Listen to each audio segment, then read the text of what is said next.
आपल्या महाराष्ट्र सरकारचे कॅप्टन एकनाथ शिंदेजी,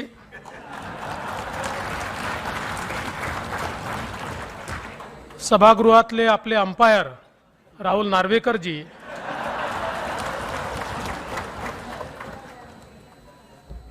आपले वाईस कॅप्टन अजितदादा पवारजी, आता थर्ड अंपायर नाही म्हणतात त्यामुळे अंपायरच म्हणावं लागेल, डॉक्टर नीलमताई गोरेजी, आणि अंबादासजींना काय म्हणायचं मग, विरोधी पक्ष नेते अंबादास दानवेजी, बीसीसीआयचे फायनान्स मिनिस्टर आशिष शेलारजी, या ठिकाणी उपस्थित चंद्रकांत दादा पाटीलजी, त्याचप्रमाणे संजय बनसोडेजी, विशेष रूपाने ज्यांच्या सत्काराकरता आपण एकत्रित झालो आहोत,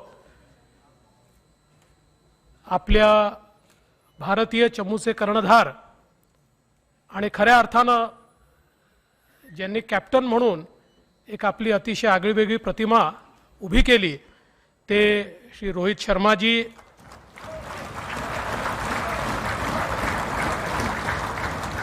बॅटर आणि कॅचर असे सूर्यकुमार यादवजी,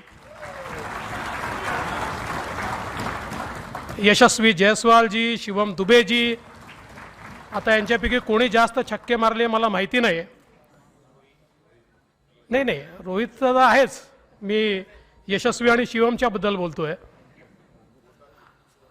पारस मांबरेजी, अरुण कानडेजी, जितेंद्र भोळे, विलास आठवले, सर्वच मंचावरील मान्यवर, समोर बसलेले सर्व सन्माननीय आमदार आणि उपस्थित सर्व भगिनी आणि बंधूंनो, आज आपल्या सर्वांकरता हा अतिशय आनंदाचा क्षण आहे की ज्या अपराजित भारतीय टीमने T20चा वर्ल्ड कप जिंकला त्याच्या 4 यशस्वी खेळाडूंचं आणि कॅप्टनचं या ठिकाणी आपण स्वागत करतो आहोत, त्याची संधी आपल्याला मिळाली आहे। आणि विशेषतः कॅप्टन रोहित शर्मा यांनी एकाच दिवशी आपल्याला आनंदही दिला आणि दुःखही दिलं।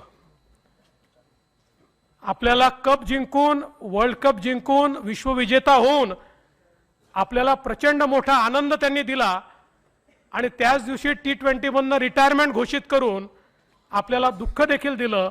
पण मला असं वाटतं की निश्चितपणे रोहित शर्मा या खेळाडूचं नाव भारताच्या क्रिकेटमध्ये एक जी आमची मोठ्या खेळाडूंची मांदियाळी आहे की ज्यांच्याशिवाय भारतचं क्रिकेट पूर्ण होऊ शकत नाही, तशाच प्रकारचं नाव हे आता रोहित शर्मा यांचं आहे, हे देखील या ठिकाणी आपण मान्य केलं पाहिजे। कपिल देव आणि धोनीनंतर आपल्याला विश्वचषक जिंकवून देणारे या ठिकाणी रोहित शर्मा आहेत। आणि आपल्यापैकी राजकीय लोकांना माझा सल्ला आहे की रोहित शर्मा ज्यावेळेस प्रेस कॉन्फरन्स करतात ती आपण बघितली पाहिजे, म्हणजे कमीत कमी बोलून आपल्या बॉडी लँग्वेजने देखील उत्तर देता येतं, हे रोहित शर्मांकडून आपल्याला निश्चितपणे या ठिकाणी शिकता येईल।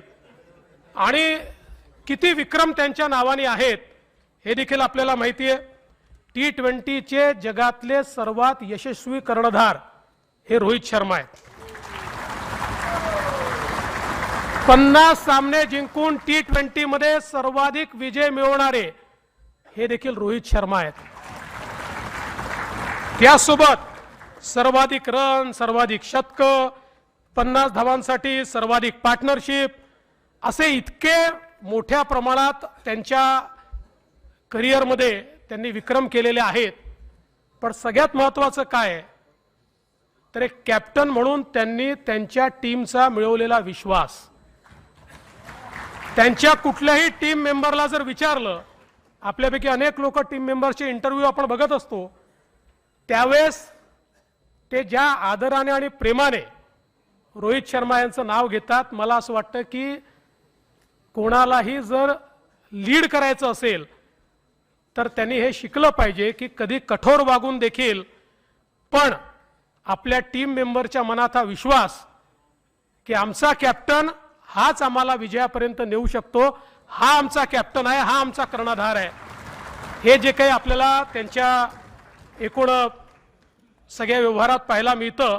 आणि म्हणून मला असं वाटतं की एक उत्तम कॅप्टनची जी परंपरा आहे त्याच्यामध्ये चार चांद जोडण्याचं काम जर कोणी केलं असेल तर ते रोहित शर्मा यांनी केलेलं आहे. आणि सूर्यकुमार यादव यांच्या नावातच सूर्य आहे आणि हे उगवता व सूर्य आहे, हा मावळतीचा सूर्य नाही आहे. खरं म्हणजे रोहित शर्मांचा तर अनुभव खूप मोठा आहे, पण या चौघांमध्ये काही कॉमन असेल तर बॉलरला त्या ठिकाणी रात्री झोप येणार नाही अशा प्रकारे बॅटिंग करणं हे चौघांचंही कॉमन आहे. हे मैदानात उतरले की चौके आणि छक्के याचा हिशोबच या ठिकाणी राहत नाही. आणि सूर्यकुमार यादव देखील आपण सगळ्यांनी बघितलं ज्या प्रकारची बॅटिंग ते करतात, अक्षरशः मला असं वाटतं की अनेक वेळा बॉलर्सला वाटत असेल की हे नसले तर बरं आहे. आणि टीम अडचणीत असताना सेंचुरी मारणं हे सगळ्यात महत्त्वाचं आहे. असे प्लेयरच आपल्याला जिंकून देऊ शकतात. आणि अर्थातच त्यांनी जो कॅच पकडला तो कॅच तर आपण कोणी विसरू शकत नाही. आणि ते देखील मनात हेच म्हणत असतील की बरं झाला कॅच माझ्या हातामध्ये आला, पण असा हा काही योगायोग नव्हता, तो तुमचं श्रम होतं, तुमची प्रॅक्टिस होती, त्यामुळे इतका कठीण कॅच तुम्ही पकडू शकले. असा कॅच म्हणजे बाउंड्रीच्या बाहेर जायचा, तो परत आत फेकायचा, परत आत येऊन तो पकडायचा. It was one of the impossible task जी तुम्ही त्या ठिकाणी पूर्ण केली आहे. शिवम दुबे खरं म्हणजे यांचे तर चौके छक्के किती आहेत, IPL मध्ये देखील आपण बघितलं की त्याची गिनतीच नसते. हे मैदानात आल्यानंतर बॅट अशी चालते की मला अनेक वेळा असं वाटतं की ही कुठली वेगळी शक्ती त्या बॅटमध्ये आहे का, अशा प्रकारचं काही त्याला लावलेलं आहे का त्यांनी, अशा प्रकारचं त्या ठिकाणी वाटावं. आणि त्यासोबत आमच्या यशस्वी जयस्वालने देखील एकाच सिरीजमध्ये 700+ अशा प्रकारचे रन करून जवळपास सुनील गावस्करांनंतर 45 वर्षांनी हा रेकॉर्ड त्यांनी तयार केला. इतका युवा खेळाडू पण आज अशा प्रकारचा रेकॉर्ड हा त्यांनी या ठिकाणी तयार केला आहे. त्यामुळे मला असं वाटतं की असे सगळे खेळाडू आज आपल्याला या ठिकाणी आपल्या मुंबईतले आहेत, आपल्या महाराष्ट्रातले आहेत. महाराष्ट्राला खरोखर मला असं वाटतं की यांनी सगळ्यांनी धन्य केलं आहे. आणि महाराष्ट्राच्या वतीनं मी आपल्या सगळ्यांना म्हणू इच्छितो की we are proud of you, Maharashtra is proud of you. आणि निश्चितपणे आज या सगळ्यांचा सत्कार करण्याची संधी आपल्याला मिळाली. माननीय मुख्यमंत्री, माननीय अध्यक्ष, माननीय उपसभापती यांचे मी मनापासून आभार मानतो. कारण काल आम्ही देखील जीव मुठीत धरून बसलो होतो. कारण गृहमंत्र्याकरता इतके लोक एका ठिकाणी जमा होणं म्हणजे ते घरी जातपर्यंत आपली विकेट तर पडणार नाही ना, अशा प्रकारची परिस्थिती असते. पण थँक्यू रोहितजी, तुम्ही त्याचा उल्लेख केला. खरोखर काल आपल्या मुंबई पोलिसांनी अतिशय चांगलं काम केलं.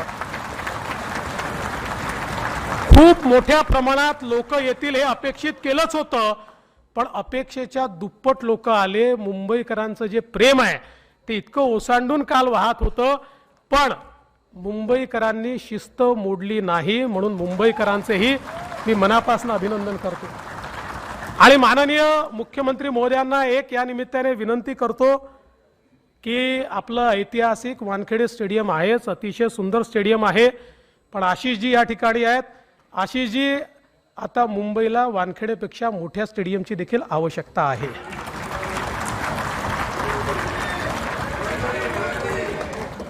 त्यामुळे निश्चितपणे येत्या काळामध्ये मुंबई क्रिकेट असोसिएशन असेल, BCCI असेल, या सगळ्यांना जी काही मदत लागेल निश्चितपणे आमचे मुख्यमंत्री त्या ठिकाणी करतील.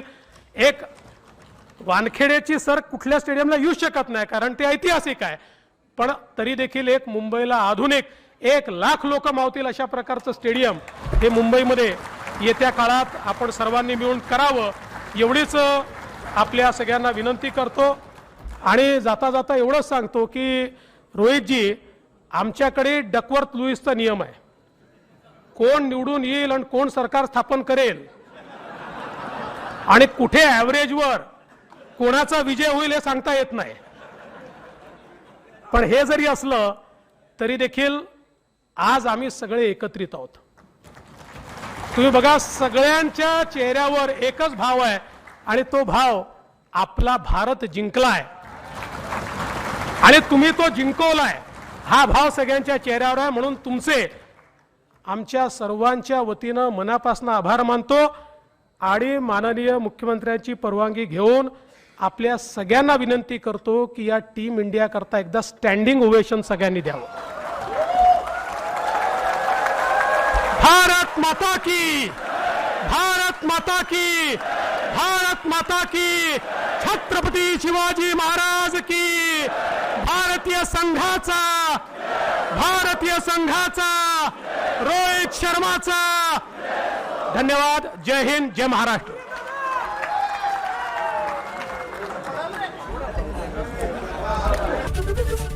एबीपी माझा, उघडा डोळे बघा नीट.